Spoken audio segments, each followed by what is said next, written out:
Good evening. सभी कैसे हो? सारे घरों में सुरक्षित होंगे? चलो बहुत अच्छी बात है। कोरोना से बचाव ज़्यादा ज़रूरी है क्योंकि आप ही देश के भविष्य हो, देश की रक्षक हो। तो बहुत अच्छा लगा गाइस, पिछली क्लास में आप लोगों ने कमेंट किए, सभी लोगों ने अच्छा प्यार दिया, अच्छे व्यूज आए, लेकिन किसी का कोई डाउट नहीं आया। इसका मतलब मैं ये समझूं कि भाई सारों को समझ आ गए क्वेश्चन पिछली क्लास के। यदि मैंने पीछे भी कहा था आपको और अब भी कह रहा हूँ, कोई भी क्वेश्चन समझ ना आए guys, please please please comment session में अपनी क्यूरीज जरूर पुट किया करो, जिससे मैं भी नेक्स्ट क्लास में अपने में ज़्यादा से ज़्यादा सुधार करके अपने को बेहतरीन तरीके से आप लोगों के आगे पेश कर सकूं।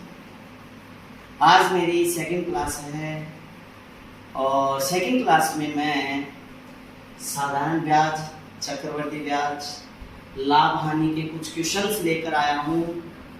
और इन क्वेश्चनों को शुरू करने से पहले मैं एक छोटी सी लाइन आप लोगों को कहना चाहता हूं कि मंजिल उन्हीं को मिलती है, मंजिल उन्हीं को मिलती है जिनके सपनों में जान होती है।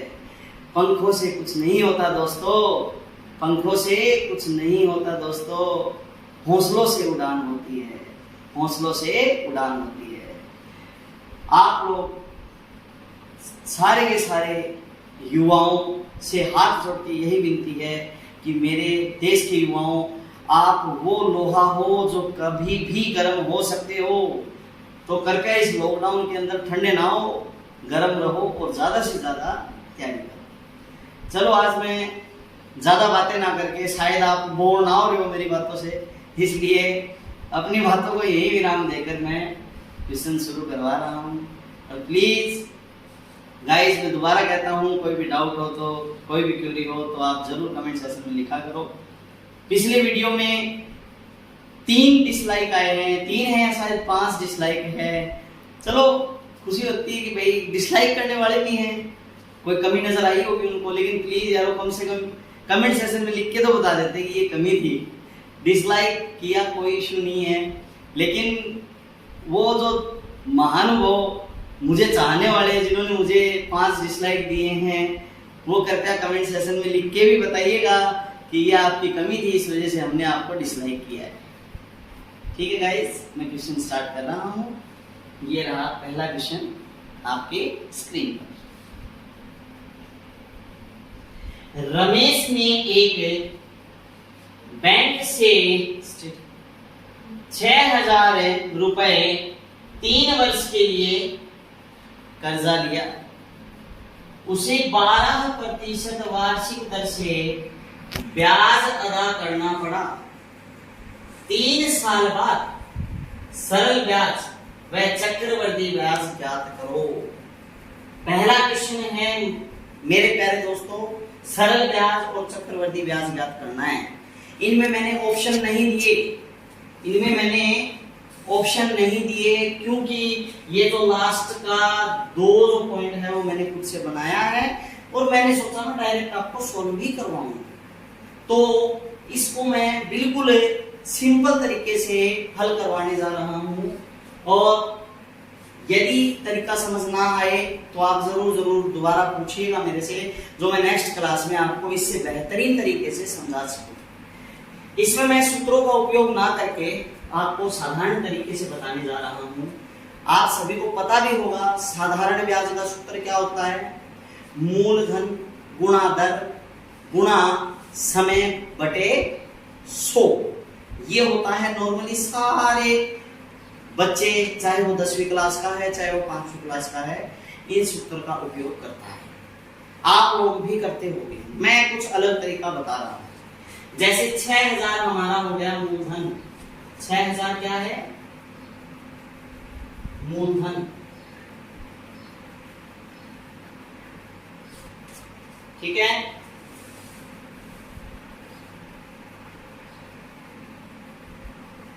अब हमें किस दर से और कितने वर्ष के लिए ब्याज भुगतान करना है 12% की दर से 3 साल का ब्याज अदा करना है। तो 3 वर्ष मतलब सुंदर सुंदर सीधी सीधी 3 लाइनें खींच देते हैं और प्रत्येक के ऊपर लगा देते हैं 12%। कितना? 12%।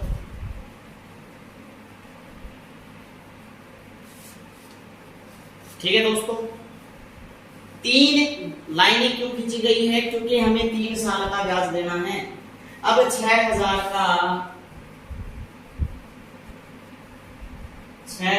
का 12% निकाल लो, कितना आ गया? 720 रुपए। कितना आ गया? 720 रुपए आ गए। ठीक है, आया सारों की समझ में? अब साधारण ब्याज और चक्रवर्ती ब्याज में अंतर क्या होता है? मैं छोटी सी बात बताता हूं आपको कि साधारण ब्याज होता है वो हमेशा मूलधन के ऊपर लगता है, हमेशा मूलधन के ऊपर लगता है, बल्कि चक्रवर्ती ब्याज मूलधन पे तो लगेगा और जो ब्याज हम अदा कर रहे हैं उस पे भी ब्याज जोड़ा जाता है प्रत्येक वर्ष। अब इन तीनों को जब जोड़ेंगे, इन तीनों को जब जोड़ा जाएगा तो वो क्या आ जाएगा? 2160 रुपए आ गए। क्या? 2160 आ गया साधारण ब्याज। क्या आ गया? सरल ब्याज कह दो, साधारण ब्याज कह दो, एक ही बात होती है। सरल है ब्याज। समझ आया सभी को? क्लियर है? ये सरल ब्याज आ चुका है। अब यदि हमें मिश्र धन पूछ दे तो कैसे ज्ञात करेंगे? जो हमारा मूलधन था 6,000 रुपए और जो हमने ब्याज अदा किया है 2160 रुपए, उन दोनों को जोड़ दो, मिश्र धन आ जाएगा। क्या आ जाएगा? मिश्र धन आ जाएगा। अब ये तो आ गया सरल ब्याज 2160, सरल ब्याज आ गया, क्लियर हुआ। अब हम निकालते हैं चक्रवर्ती ब्याज। मेरे प्यारे दोस्तों आ गए यहां तक समझ में? चलो ठीक है। अब मिश्र धन वो भी चक्रवर्ती ब्याज के द्वारा ज्ञात करने का सूत्र सभी को पता है। क्या होता है? मूलधन ब्रैकेट स्टार्ट 1 प्लस दर बटे में 100 ब्रैकेट क्लोज, ऊपर घातांक में क्या आएगा? समय आएगा। ये होता है मिश्र धन चक्रवर्ती ब्याज द्वारा निकालने का सूत्र है। लेकिन मैं इसको भी शॉर्ट ट्रिक से बताता हूं आपको। 6,000 रुपए क्या था आपका? मूलधन, वही 3 वर्ष का ब्याज देना है, लेकिन इस बार है जो ब्याज दिया जाएगा वो किस पर है? चक्रवर्ती ब्याज पर। किस पर है? चक्रवर्ती पर। यानी कि 720 720 720 ये तो देंगे देंगे। अब ये पहला वर्ष, ये दूसरा वर्ष, ये तीसरा वर्ष। पहले वर्ष ब्याज लगा 720 रुपए। अब जो दूसरे वर्ष ब्याज लगेगा वो 720 तो लगे ही लगेगा, लेकिन इस 720 का 12% और निकाला जाएगा। 720 का 12% निकाल दो। 12 दूनी 24, 12 साथी कितना होता है? 84। 84 में 2 ऐड कर दिया, कितना आ गया? 86। ठीक है, क्लियर? एक जीरो बचा हुआ है, एक संख्या बाद में डेसिमल लगा देंगे। 86.4 रुपए आ गया। यही ब्याज तीसरे वर्ष भी लगेगा 86.4 रुपए। क्लियर यहां तक? ये जो 720 का 12% है वो दूसरी साल भी अदा करना पड़ेगा और तीसरी साल भी अदा करना पड़ेगा। अब तीसरी साल इसके ऊपर जो ब्याज लगना था वो तो लग चुका। अब इन दोनों के ऊपर भी तो ब्याज देना पड़ेगा तीसरी साल में। 720 पर ब्याज कितना आ गया? 86.4। अभी 86.4 पे भी ब्याज देना पड़ेगा। 86.4 इंटू 12%, 48 4 12 72 4 76 7 12 7 91 पॉइंट था 9.168 कितना आ गया 9.168। अब इन स्थानों को जोड़ दो, इन स्थानों को जोड़ दो, क्या आ जाएगा चक्रवर्ती ब्याज आ जाएगा। क्या आ जाएगा चक्रवर्ती ब्याज। जोड़ते हैं कितना आता है, कितना आया 2160 2160।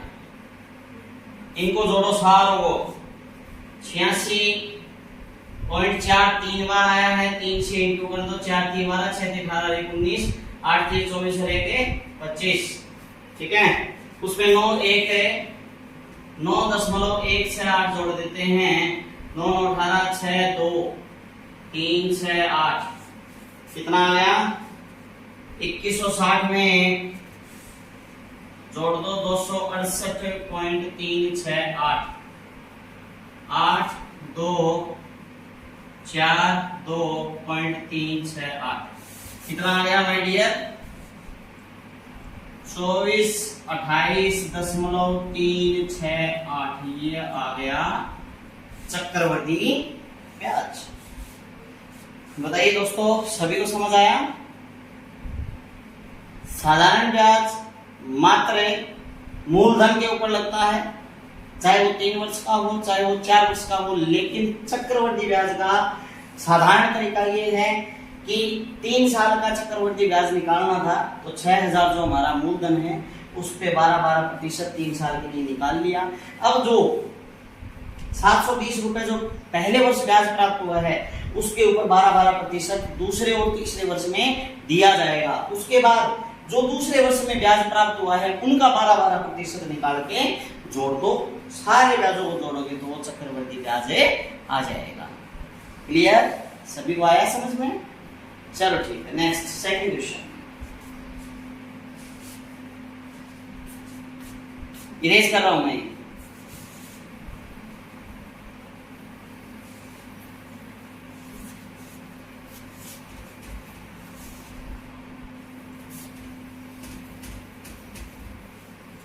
सभी प्रैक्टिस कर रहे हो ना घर पे? ज्यादा से ज्यादा प्रैक्टिस करो, ज्यादा से ज्यादा क्वेश्चंस निकाला करो। ऐसे जो भी प्रश्न आपको मिले उनको हल करो। नहीं समझ आए तो प्लीज कमेंट बॉक्स में जरूर लिखो आप, जिससे मैं अगले सेशन में आपको इन्हीं प्रश्नों से आगे की दुनिया में लेके चलूं। ठीक है दोस्तों, पहला क्वेश्चन कंप्लीट। दूसरा क्वेश्चन, रमेश एक टीवी 500 रुपए में खरीदकर 250 रुपए में बेचता है, हानि प्रतिशत ज्ञात करो। भाई रमेश ने लॉकडाउन में एक टीवी खरीदा, टाइम पास नहीं हो रहा था बेचारे का, क्या करे, मोबाइल बीबी ने नहीं लाने दिया, टीवी बीबी को भी देखना था, बच्चों को भी देखना था, तो उसने ये सोचा कि टीवी ही खरीद लेते हैं, मोबाइल लाएंगे लट बजेंगे सारों के बीच में। तो उन्होंने, रमेश ने क्या किया, 500 रुपए का एक टीवी खरीद लिया, यानी कि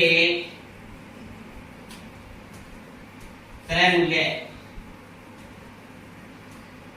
कितना है 500 रुपए। ठीक है, अब टीवी पे भी घर वालों की कहां से होनी चालू स्टार्ट रोजाना की। एक तो कहे मैं तारक मेहता उल्टा चश्मा देखूं, एक के कपिल शर्मा शो देखूं, तब तो कहे कि कार्टून नेटवर्क वाला देखें। अब उसके पंगे छिड़ गए। उसने क्या किया, सारे घर वाले सो रहे थे उस दिन, क्या टीवी को 250 रुपए में बेचना ही उचित समझा। विक्रय मूल्य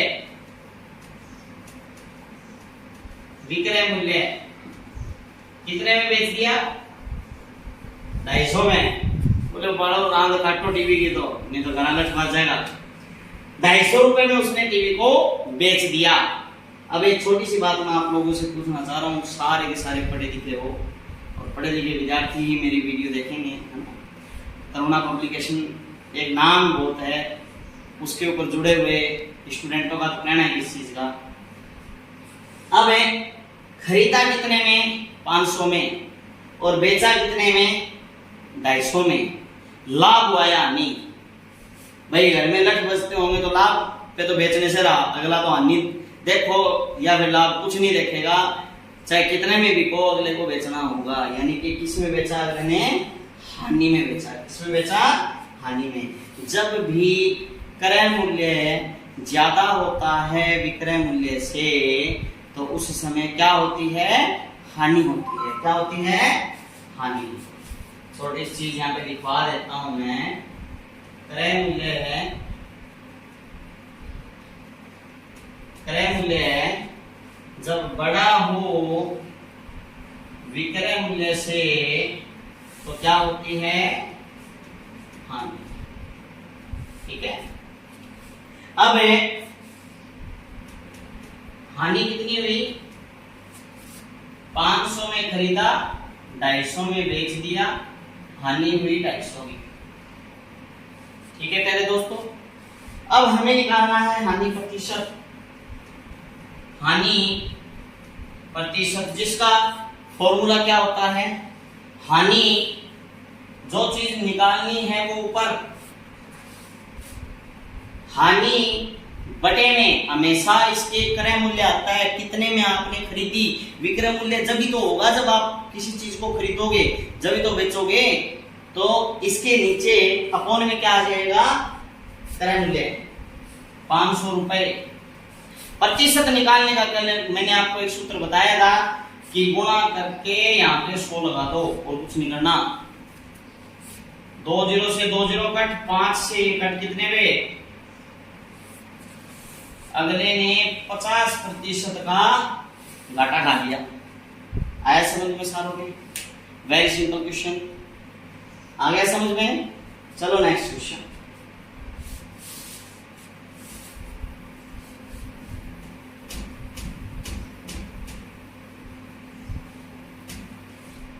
नेक्स्ट क्वेश्चन नंबर 3।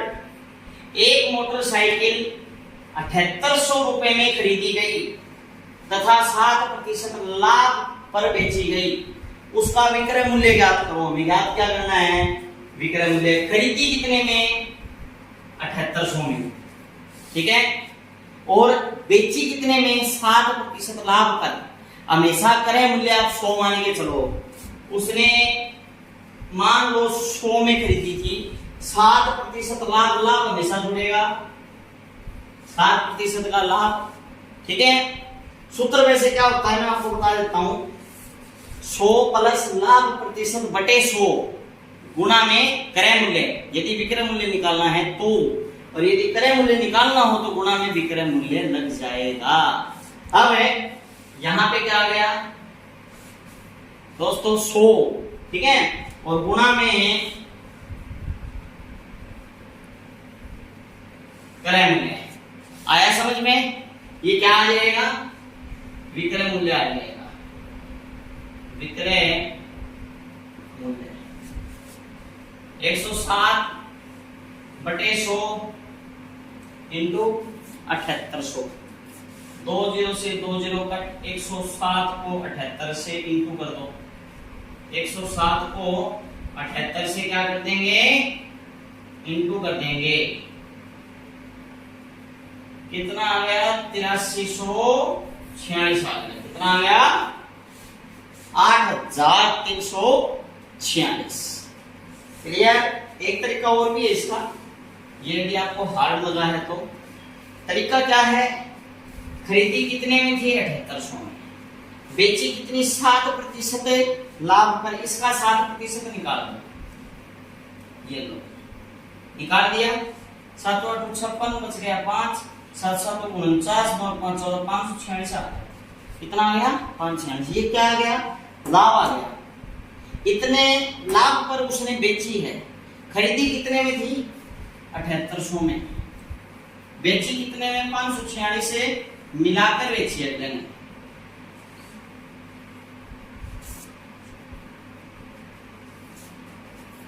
आ गया समझ में? 8346 8346।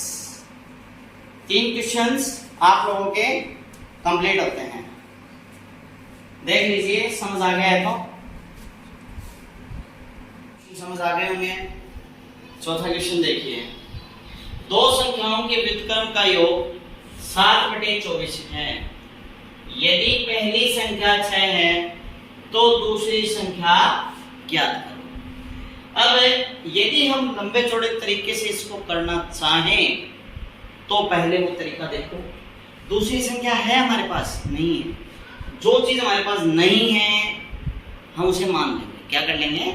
मान लेंगे। माना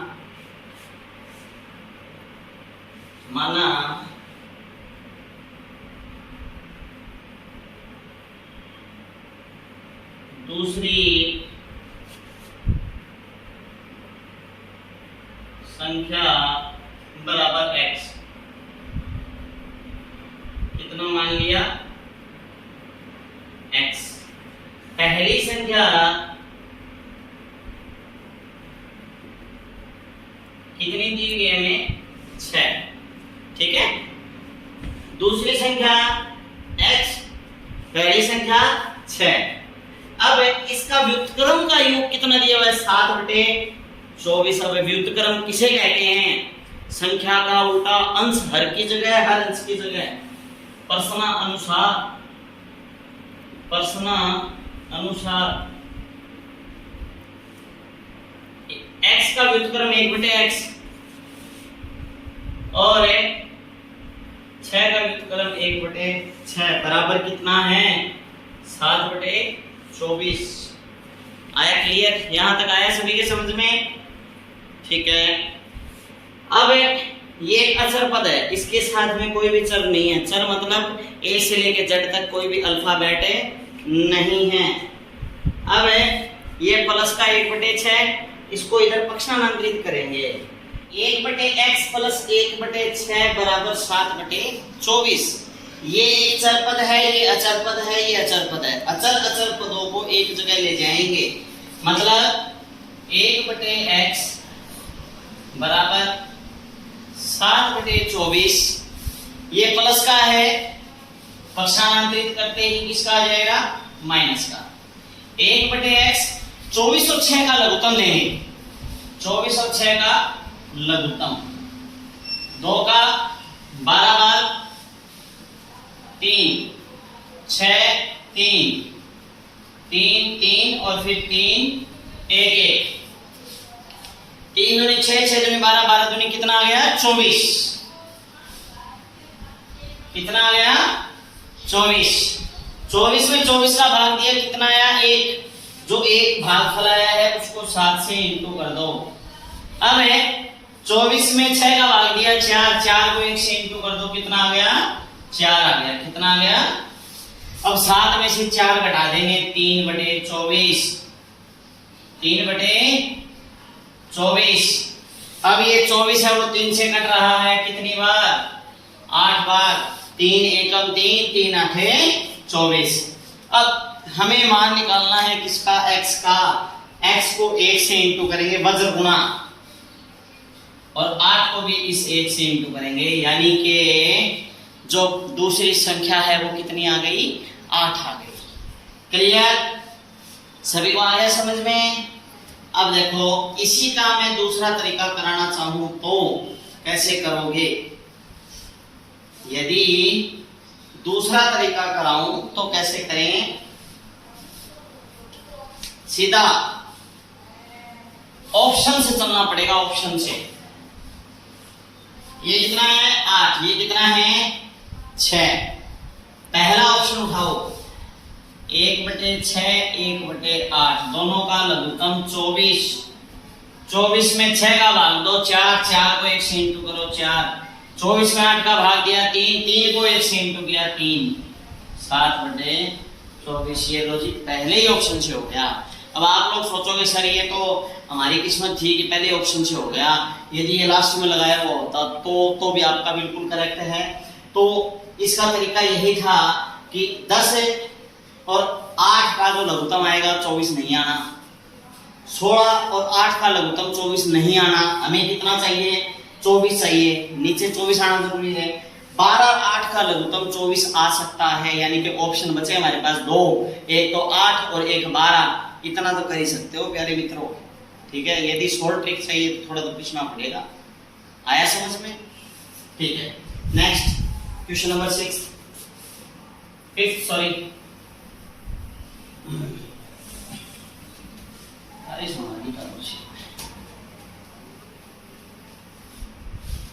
हाँ जी, 5वां प्रश्न क्या दिया हुआ है? 25% को भिन्न में बदलो। 25% को किस में बदलना है? भिन्न में। कोई दिक्कत नहीं है, बहुत सिंपल क्वेश्चन दिया है ये। प्रतिशत हटा दो और बटे में 100 लगा दो। कितने लगा दो? 100। आया यहां तक समझ में?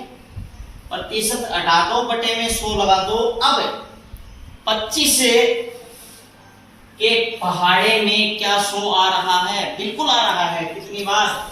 25 एकम 25, 25 चौका 100, 1/4 आ गया। कितना आ गया? 1/4।